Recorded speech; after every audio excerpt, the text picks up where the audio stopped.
Support for this podcast comes from American Express Open.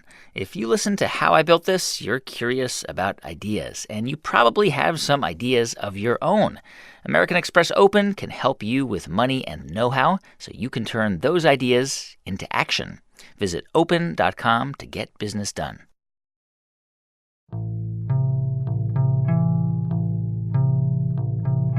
When I returned as CEO, which I never had planned to come back, I would say that there were people both on the board at the time and many people at Starbucks, and certainly hundreds of people at Wall Street that said, "You're bringing him back?" I mean, he's the problem.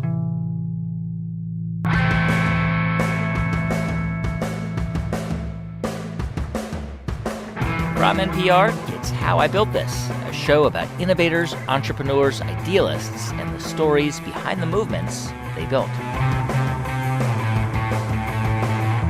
I'm Guy Raz, and on the show today, how a poor kid from the projects in Brooklyn turned a small coffee company in Seattle into the third largest restaurant chain in the world. There was a time in America when a typical coffee experience involved a styrofoam cup at like a PTA meeting or a church social, and it was usually served out of a giant aluminum urn, warming up that coffee for hours and hours, and sometimes there'd be a pink cardboard box of half-eaten glazed donuts next to it. And if you have no idea what I'm talking about, consider yourself lucky, because you may not know how hard it was to find good coffee in America before Starbucks. Now, I know some of you are haters. Some of you wouldn't be caught dead in a Starbucks. Too ubiquitous, too corporate. And that's okay. That's totally fine. But just consider for a moment how much coffee culture in America owes to Starbucks and to Howard Schultz. Because if he hadn't stumbled into a little coffee bean and spice shop in Seattle called Starbucks in 1981, it may never have become what it is today. Now, at the time, Starbucks was just a local chain in Seattle, and it didn't sell brewed coffee, just the beans. But Howard was so blown away by the quality of the coffee he tasted from those beans that he quit his job and begged the owners of Starbucks to hire him. Then 6 years later, when those same owners decided to sell, Howard raised the money to buy the company. And just a few years after that, he took Starbucks national. Now today, there are 27,000 Starbucks locations in roughly 70 countries around the world, which isn't bad for a kid who grew up poor in Brooklyn. A couple weeks ago in Seattle, I sat down with Howard in front of a live audience to hear about how he took that Seattle coffee bean shop and turned it into the Starbucks we know today. Thank you very much. They didn't think you would be here. That's why they cheered so loud. They could not believe you walked out. They were just amazed. By the way, how many cups of coffee do you drink every day? Probably 4 or 5 a day. 4 or 5 a day? Yeah, and no caffeine after 5 p.m. Fair enough. And what is your preferred coffee drink? French press of aged Sumatra would be my number one choice. All right, okay, good. Must be a lot of Starbucks people here.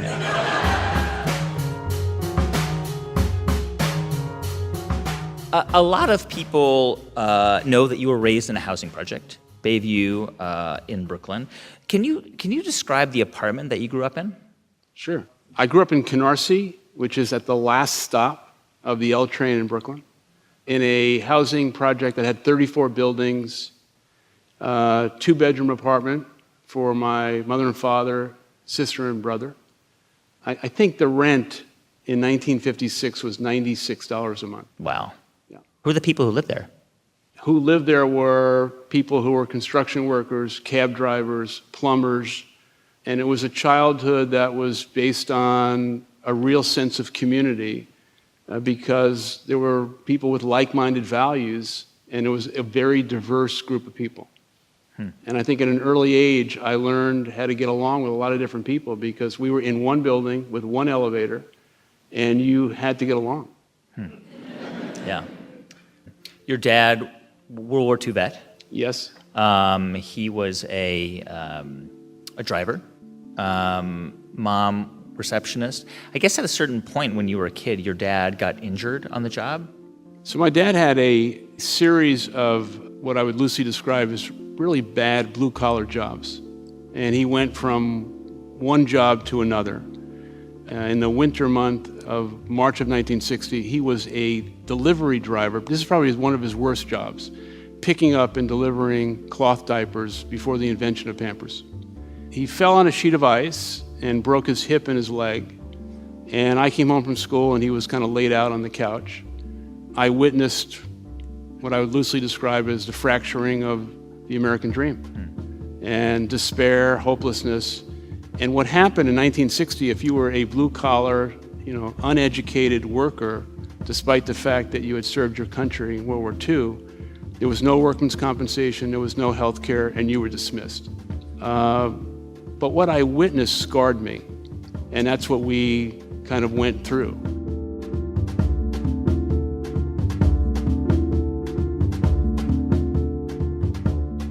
Were you a good student as a kid? I was not a good student. I don't think I applied myself very well. But an athlete. You were an athlete. I was an athlete. I was a pretty good athlete. Yeah. I was an athlete because in the projects, the entire day was spent in the schoolyard, on concrete schoolyard, playing any sport that you could invent or organize. You would dive on concrete to win. So my competitiveness, I think, was born out of being that kid in that schoolyard. I became a very good high school football player. Which is so weird to think about because you're a pretty trim guy, right? I mean, you're not like a big, huge, hulking, burly guy, right? But football was your sport. And you were like very good. I mean, you were recruited by a Division II school. But I was a fast white guy. Got it. Okay. Yeah. So you are recruited by Northern Michigan University to go play football there. And did you think that there was any possibility you might go to the No. I never thought I was going to be good enough. And in fact, when I got to Northern Michigan and I saw the size of these guys and real Midwestern grit, the toughness and the competitiveness of what I experienced in the schoolyard started drifting. Did you get any playing time? No, I got hurt right away. I know it sounds funny, but at the time, and here's the thing, a very famous guy was ahead of me in my position, and that was Steve Mariucci. He was a great player, became the coach of the San Francisco 49ers, and he was much better. So football was not in the cards. You were not going to No. play professional. So you had to go out and get a job after you graduate. What do you do? I was very fortunate that when I finished school, I somehow convinced people at Xerox to hire me. What do you mean you convinced them? Well, I really had no training. I did not have a business degree. I had a communications degree from Northern Michigan. But I got a sales job at Xerox. This was 1976. And at Xerox, first I sent you to a sales training school in Leesburg, Virginia. And after that, for 6 months, all you do is make 50 cold calls a day. Oof. But I'm not talking out on a phone. You have to go make a physical cold call into an office. And this is in New York or in It's in New York City. My territory was 42nd to 48th from Fifth Avenue to the river. You just had to go door to door, office to office, every day. knock on the door, and Yeah. and most of them were just saying no solicitors, please, not Yeah, interested. and if you got a lead, you were not yet allowed to sell the product. You had to give it. You were an intern basically. You had to give it to the salesperson. And my salary in 1976, I tell my kids this, and they go, "That's not true." Was $1,000 a month, and I gave half of it to my mother because I was living at home. Yeah. Wow. So were you good at cold calling? And I was really good. I was really. you liked getting rejected constantly? I didn't like cold calling, but once I became a salesperson at Xerox, it was clear to the people at Xerox that I had some talent, and I stayed there a number of years. But all along, I knew that the the discipline, the regimentation, the lack of kind of personal creativity, I was very restless, and I was looking for a way out. So it wasn't joyful. I wasn't happy. It's interesting because a lot of people we've had on the show, like Sarah Blakely, who started Spanx, started out, selling things door to door. Yeah. Do you think that was an important... I do, because I think the rejection of cold calling, the humility that comes with the disappointment of not someone saying yes to you. I went through a steep learning curve, and I started having a higher level of self-esteem. Xerox and IBM at that point in the mid-'70s were two kind of pedigree companies that if you told somebody you're working for Xerox, people felt kind of good about you, until I told my mother I was leaving Xerox, and she started crying. But I knew in my heart early on that I had an entrepreneurial zest for something different, and was looking for a different kind of opportunity. So what'd you find? So I left Xerox because a friend of mine shared with me that there was a Swedish company opening an office in New York and looking for a general manager. And I had no idea what the product really was. Met the person who was in charge of moving from Sweden to New York, and he and I made an immediate connection, and he became a lifelong friend and mentor to me, and hired me. And his name was Kai Eliasson. And what were you selling? At first, we were selling, they were opening up a division for furniture, and I had to move to North Carolina for a year while Sherry and I were dating in New York. You had met Sherry around this time? Sherry, who's now your wife? Yeah, Sherry and I met in 1978 on July 4th, and this was 1980 or so. North Carolina was not for me. And so I went to Kai and I said, I want to come back to New York or I'm going to leave the company. And he said, let me kind of think about all of this, let me figure out what to do. And he gave me the general manager job of the consumer division in New York. And unbeknownst to me, on a trip to San Francisco to see our largest customer, which was Macy's at the time, on the way back from California, I stopped in Seattle because there was a small coffee company called Starbucks selling this product.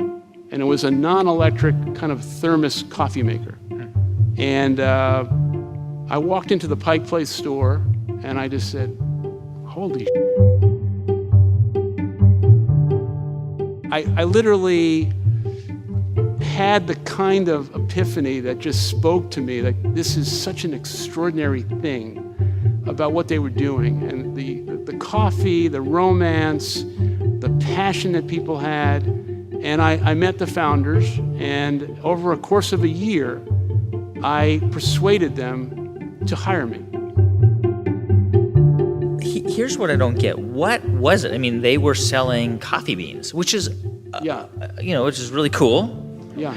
But, I mean, you had this really great job in an apartment in New York, and what made you think, I have got to drop everything and sell coffee beans? Well, there's two things going on. I think Sherry and I, we had an understanding that we did not want to raise our kids in New York City.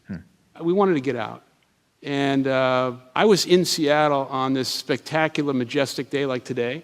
So the combination of all of that and the experience I had as a customer and watching what was going on in that first store, I just immediately was kind of swept away with, this is the kind of environment, product, and young company I'd like to be part of. And I, over a course of a year, just kept banging the door to say to the founders, if you expand the company, I think I can help you. And their dream, and nothing against them, their dream at the time was to expand to Portland, Oregon. That was their big idea.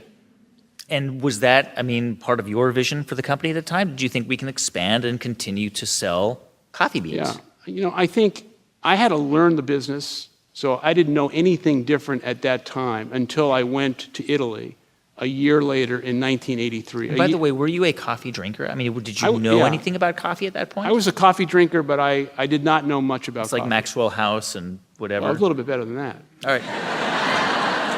Sorry. Come on. So you knew something about coffee. So I knew enough that I had great appreciation for the coffee I tasted for the first time at the original Pike Place store, and I was just blown away. We had 4 stores at the time. And then the founder sent me to Milan, Italy, first trip for me to Italy, to a trade show representing Starbucks. And that's when I was walking the streets of Milan. And every 20, 30 yards, you are intercepted, literally, with a Italian coffee bar.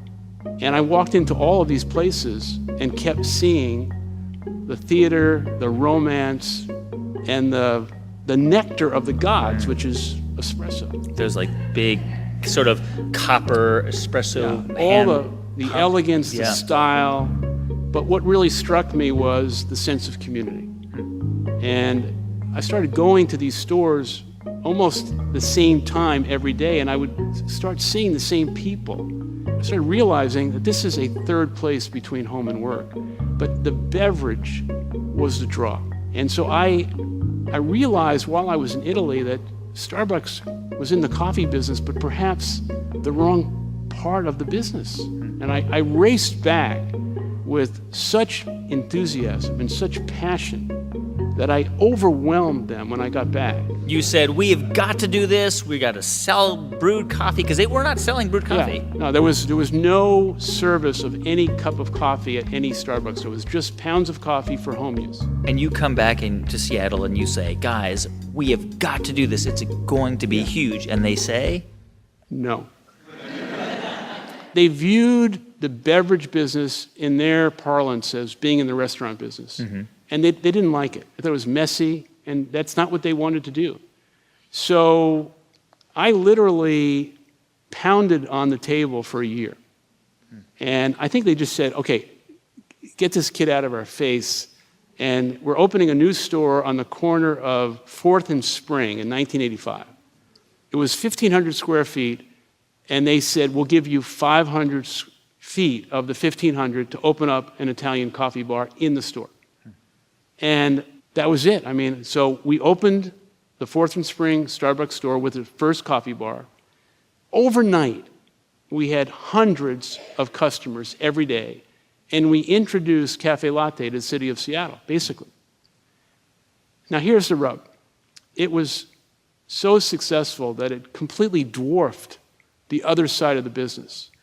And the 2 founders at the time did not like the disproportionate level of sales and how the store was functioning. And they respectfully said to me, we don't want to repeat this.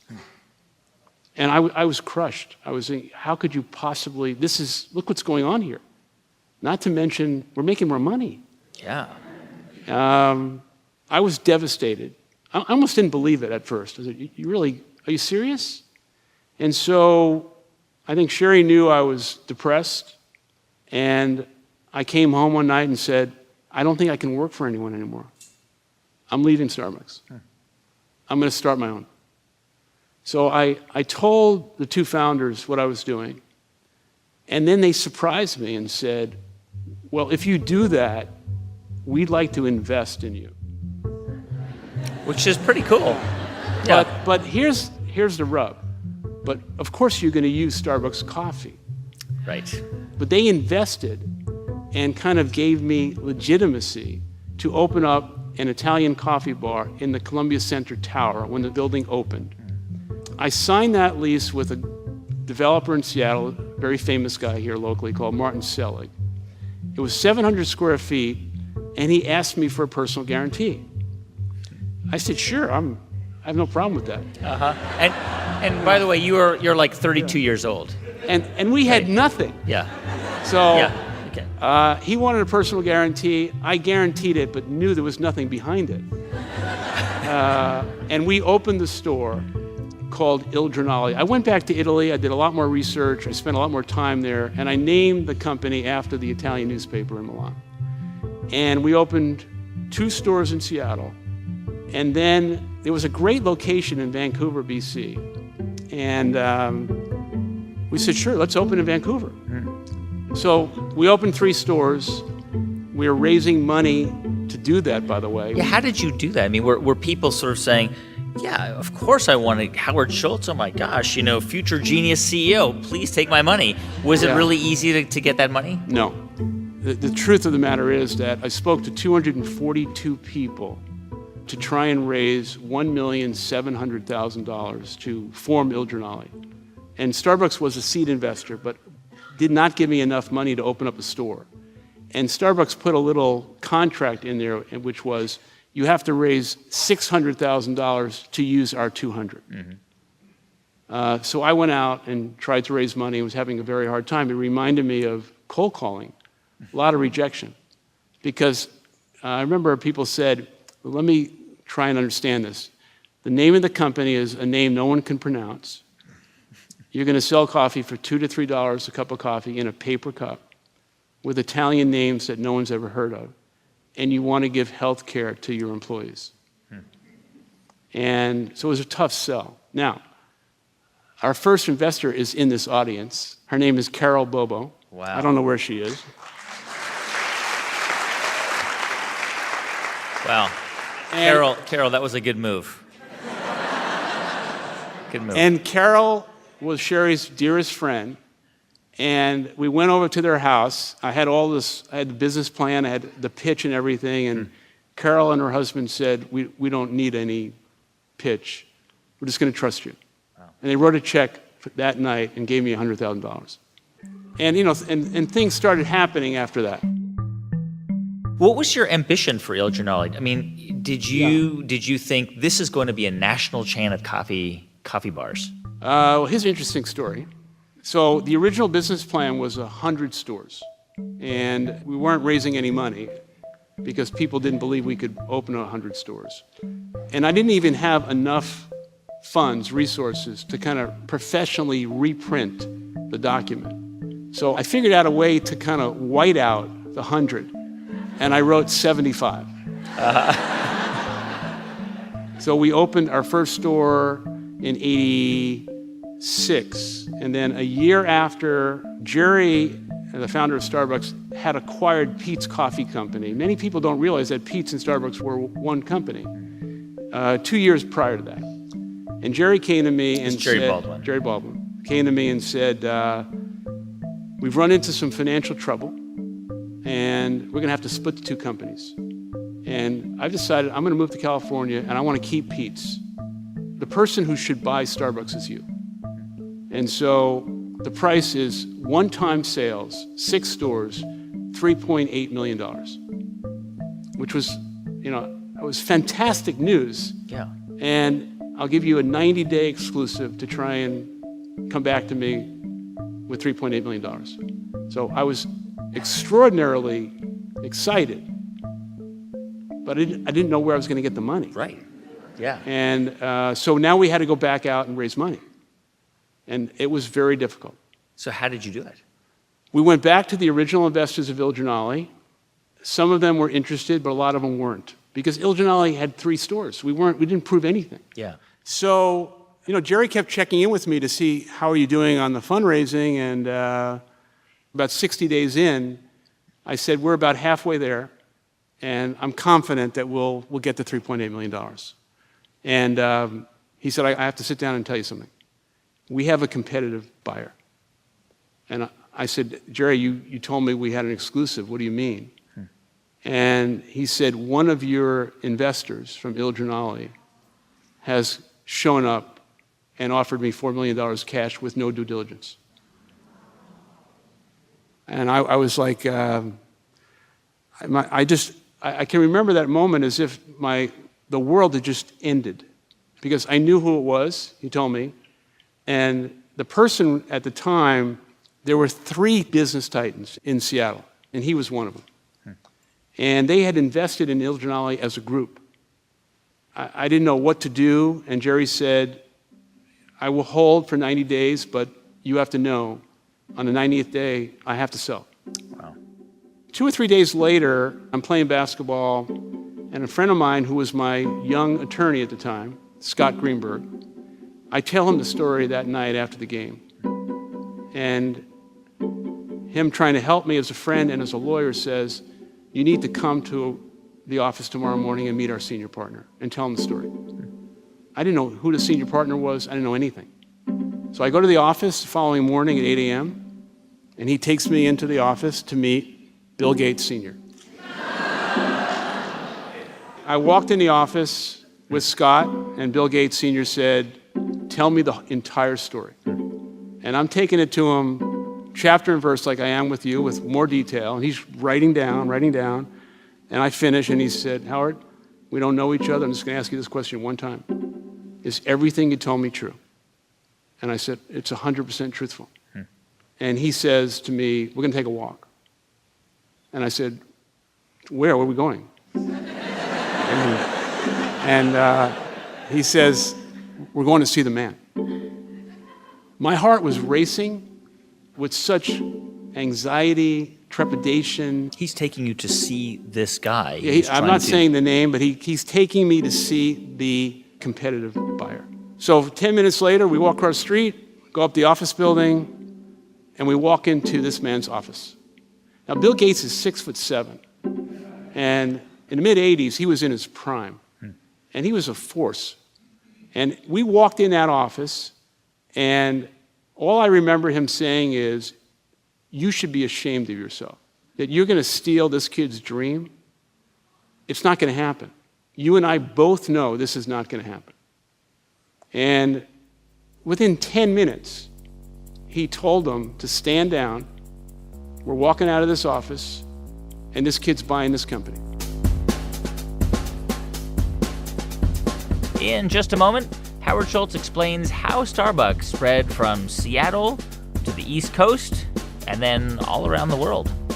Stay with us. I'm Guy Raz, and you're listening to How I Built This, recorded live in Seattle.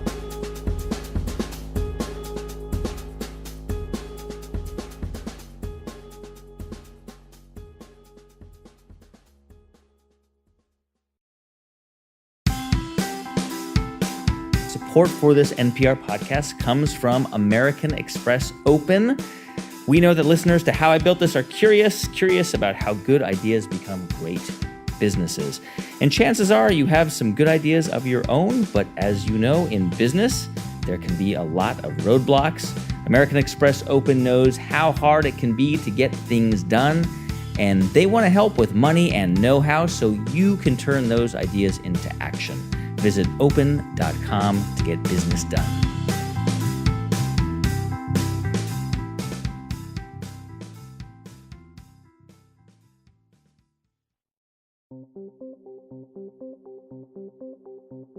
Hey, welcome back to How I Built This from NPR. I'm Guy Raz.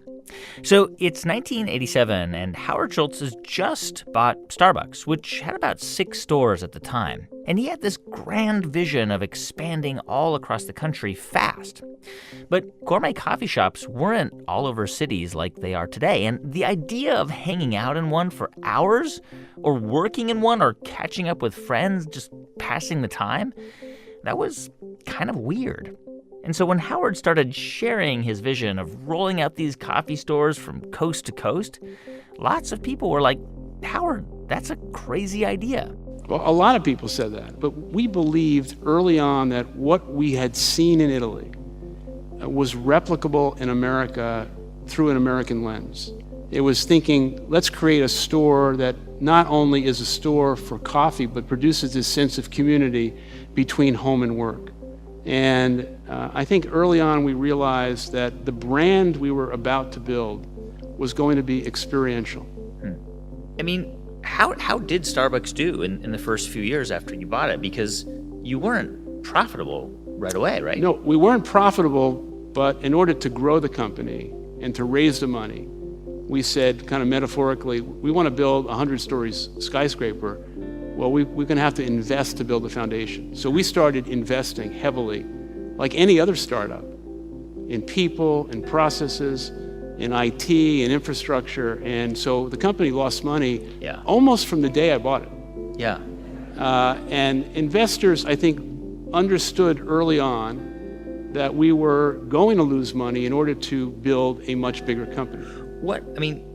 As you begin to expand and grow beyond the Pacific Northwest, and I think your first location was in Chicago, What was the secret? I mean, was it building a narrative around Starbucks, around the beans, around the farmers, around the story of coffee?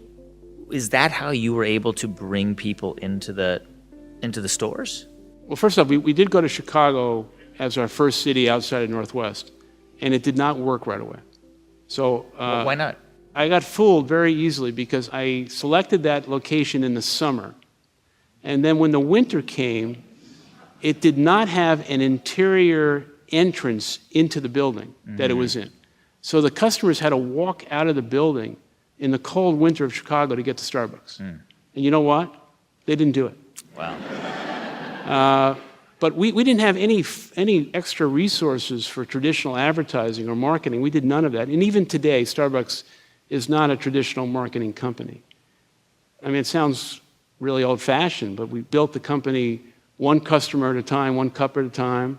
And I think we got a lot of positive PR about the equity of the brand, the experience, and people started anticipating that we would come to their city. And probably the best example of that is what happened when we opened, now I'm going to fast forward, in 1996 when we opened in Tokyo in Japan for the first time. What happened there? So no one at Starbucks had any international experience. No one. And we told our board we're going to open up, we think, in Japan. So first, the board said we should probably hire an outside resource, a consultant, a word that really gives me hives. If we have to hire a consultant, it means that we don't really know our business. And they went away and they produced this big report. And before they presented it to the board, they gave me the bad news and said, Japan will be a disaster. You can't go there. So Starbucks' no smoking policy will not work. And no person in the entire country will ever eat or drink in the street because you will lose face. And the unit economics of real estate, you can't sell enough coffee in Japan to pay for the rent. And I convinced the board that I believed that Japan would work. Just based on what? On instinct? On a guess? I just knew. I mean, I just felt we had to have the courage of our convictions. If we're going to be a national and a global company, we have to go somewhere, and Japan had a direct flight from Seattle. Perfect. Okay, so we make the mistake of opening up our first store in the middle of August in Tokyo. So if those of you who have been to Japan in August, it's hot. The humidity is 100%, it's 95 degrees. You're in the street for 5 minutes and you need a shower. And we didn't have any cold coffee or Frappuccino at that time, nothing like that. Yeah. It was hot coffee. Yeah. So the night before, there's kind of a celebratory dinner with our Japanese partner, and there's an interpreter, and I'm thinking, tomorrow's just not going to go well. I can just feel it. It's going to be a problem.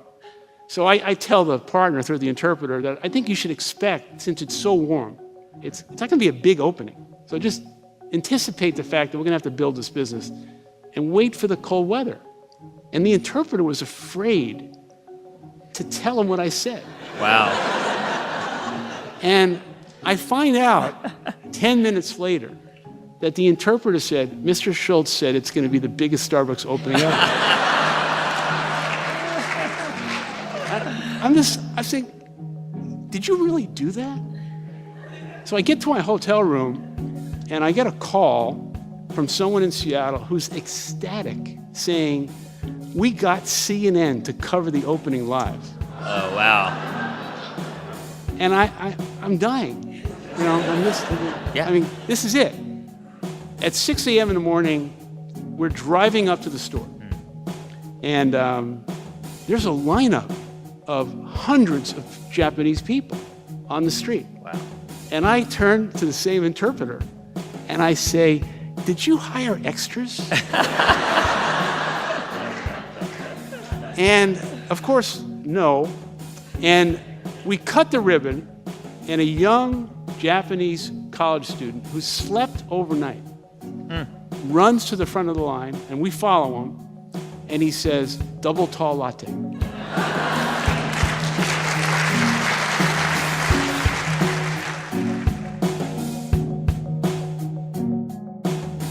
what's so crazy to me is that as you're expanding in the early 90s, none of these huge players in coffee like Nestle or the other companies got into that game. I mean, they could have crushed you if they wanted to do what you did. Why didn't they see that opportunity? I've been asked that many times. I think the large companies just never believed that you could build a national company and brand around selling coffee in the cup. I just think they were naive, maybe arrogant, and they gave us a lot of runway. You guys started to do all kinds of branding partnerships in the 90s with ice cream makers, with supermarkets, bottled Frappuccino, candy companies, record companies. Were you ever worried that you were diluting the brand? We were very disciplined. We did a lot of things, but we turned down hundreds of things that people wanted to do with us. And I think what we were trying to say was, will our customers give us license to sell coffee? I remember this was a huge decision back then as to whether Starbucks should be in Costco and discount the coffee. Right. It was a great debate inside the company because how could you sell it at Costco at a discount to your stores? And that what happened was we introduced hundreds of thousands of people at Starbucks who'd never been in a store. Bottled Frappuccino and a JV with Pepsi became a multi-billion-dollar business. And we started believing that we could build a brand in our store and then extend it into another form factor in the grocery store. And we also learned that many people got introduced to Starbucks through bottled Frappuccino. I guess around age 47, 48, you stepped down for the first time as CEO. The company at that point is doing $2 billion in revenue. You're pushing more stores outside the U.S. Why did you step down? I felt like I was repeating myself. I felt I was no longer engaged in the fun, creative part of the business is where I get the most joy. What were you doing? What were you focused on? Between the lawyers, the HR issues. It was less joyful? I was not having fun. I just decided that I needed a break from the madness of it. And were you able to really step away? Yeah, I did step away. I was the chairman of the company, and as chairman, I should have been paying kind of more attention to the company, but I started doing other things. One of which was the Seattle Supersonics, which we can talk about or not. I think we're going to leave that one. I'm not proud of that.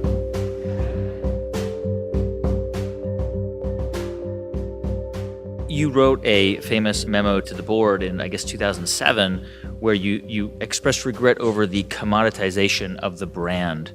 What was going on? There was two things going on at that point. First off, the country was heading into a cataclysmic financial crisis. But I think, as I look back on those years, I would describe it as the years of hubris. That Starbucks was growing at a pace in which growth and success began to cover up a lot of mistakes. And like what kind of mistakes? Too many stores, cannibalizing other stores. The financial controls and discipline that were in place were not being leveraged. And I think the big mistake, though, was Wall Street and the stock price became an albatross on the company's neck.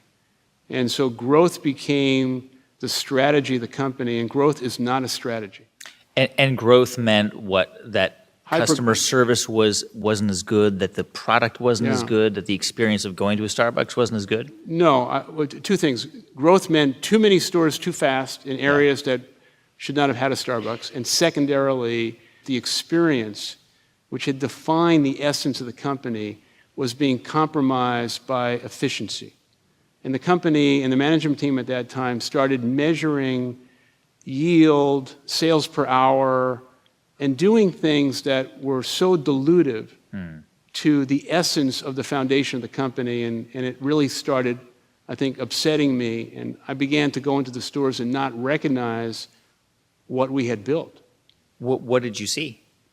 Probably the signature thing that I saw was a new breakfast sandwich that contaminated the odor of coffee. This was the grilled cheese sandwich? And not that it was a wrong thing to do, but it was executed so poorly. Like the Starbucks smelled like cheese? Yeah, yeah. Right. Like burnt cheese. Around 2008, Starbucks share price hits a record low. Some analysts were saying its days were numbered. Were they really?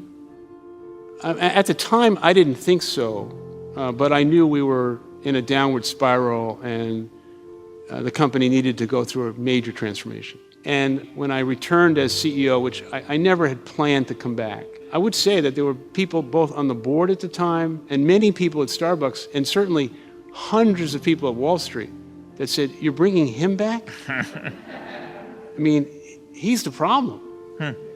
Really? And the analysts and the media were not very kind. But when I came back for two reasons, and that is what it means to love something and the responsibility that goes with it. When you told your wife, Sherry, that you were going to do this, what was her response? I mean... 100% supportive. I mean, she went through the same pain I was going through in watching what we had built. Yeah. And knew I had to go back. I mean, you were gone from running it for almost 8 years. Yeah. Did you think you were just going to go in, quickly stabilize it, and then go back out? I don't think I knew how long I would stay at that point. But I think, as we discussed earlier, the problems were so severe, and every rock that I turned over was worse than I had imagined, to the point where I made some very drastic decisions. You had to shut 600 stores? We closed 900 stores, and 90% of them had been open less than a year. Wow. The thing that I did that was probably most telling was when we decided to close the stores for training. At 12 o'clock, every store in America was closed for retraining. How much did that cost Starbucks? I think we estimated about $24 million that day in terms of lost sales and labor. So your board just loved this. Your shareholders loved this. Well, there were two things that I did that people said, he's really lost it. But the training was so vitally important because Starbucks Coffee Company forgot how to make quality coffee. And we had everybody in the company retrained. Now, the thing that galvanized the entire company was something else. And that was, we were in a room one day and I said, I feel like I need to communicate with every single store manager in person. And this was in 2008. This was during the crisis where no company was traveling, and they said, well, you can't get 10,000 people in a room, what are you going to do? And I said, no, I want to go somewhere where we can get 10,000 store managers in an arena. And they said, what are you talking about? By the way, this event cost about $30 million at a time when we didn't have the money. You know, fly everybody there, the food, everything. And so I had to give a $30 million speech. Yeah. This was, to 10,000 store managers. And I'm writing some notes, and a couple hours before, some of my colleagues say, well, what are you going to tell them? Yeah. I said, I'm going to tell them the truth, the real truth. Because at this point, I knew we were really in trouble. I knew that we had about 7 months left if we continued on this track where we would be insolvable. Wow. And I felt so strongly that I needed to trust our people with the same information I had. And if I was going to ask them to do the things that they needed to do, which meant take every single customer interaction so personally, as if this is your store, and make it so personal to understand if we don't correct this situation, we are not going to be able to feed your families.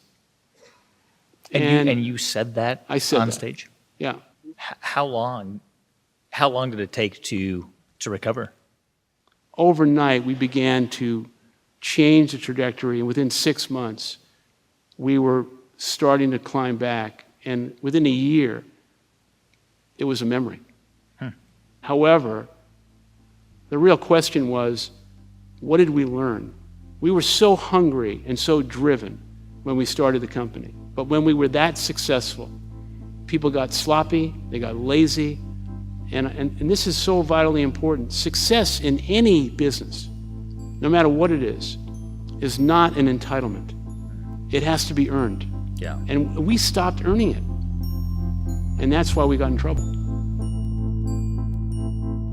You know, building a company is a lonely place sometimes because you're imprinted, especially as a man, of not demonstrating vulnerability. And I think one of the perhaps most undervalued characteristics of leadership is vulnerability and asking for help. And I've done that a number of times. So, and I think it's important. I think when you're vulnerable and you ask for help, people come towards you. And I think I've tried to do that every step of the way and be honest and truthful about what I know, what I don't, and most importantly, what I believe. Howard, I want to ask you about your approach to your employees. You call them partners. They're eligible for health care, education benefits. You can now earn a degree through Arizona State University. Yeah. If you work at Starbucks, at least 20 hours a week. Free college tuition. All of this is very expensive, but it does buy you a lot of goodwill from the public and from your employees. Is that why Starbucks does this? You know the answer to that. No. The health insurance, the equity in the form of stock options, trying to prove something to myself, to my family, and many of us who were in the company were not born with a silver spoon. Many of us had come from similar backgrounds. And I think customers began to realize we're paying these kids, we're giving them ownership. They have health insurance. And the intimacy that was built between the barista and our customers because of the frequency began to build. Because you had less turnover? We had much less turnover then and today than anyone in our industry. Howard, my dad is in the audience tonight here. He flew up from LA to be here. Yeah. What do you... Thank you, it's my dad.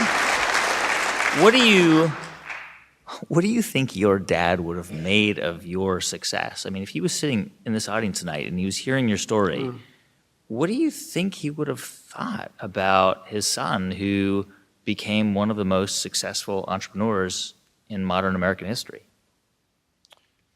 My dad passed away in '87 at the age of 65. So he didn't see any of the success that we have enjoyed.